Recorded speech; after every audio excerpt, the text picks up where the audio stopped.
motor yang dibina khas untuk T20. Yang B40 boleh scroll dah. Sekarang scroll. Ni bukan untuk kau ni. Ini dia Zontes 368G untuk korang semua. Tengok video ni sampai habis. Motor ini didatangkan dengan 368cc, 38.2 horsepower dan 40 Newton meter of torque. Top speed dia boleh pergi sampai. Nak letak mana ni? Tulisan. Sini. Motor ini didatangkan sekali dengan built-in crash bar sekali, spotlight rumah korang dan juga yang paling penting sekali 4-port caliper G1.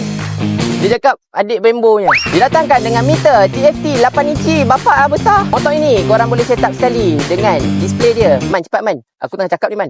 Ada sekali dengan ride control. Korang boleh set up off-road. Ini apa benda pula? Korang boleh setting sekali tekanan angin dia. Korang boleh check sekali dengan Bluetooth. Untuk apa? Korang check sendiri.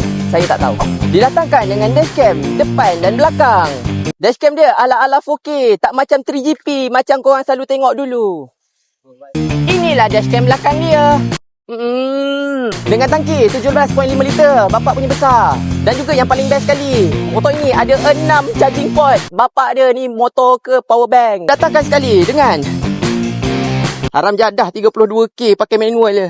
Selalu motor lain dia ada satu je kan. Nah, ada 2. Masuk sekali ada 3. Zontes, macam ni ke yang awak nak?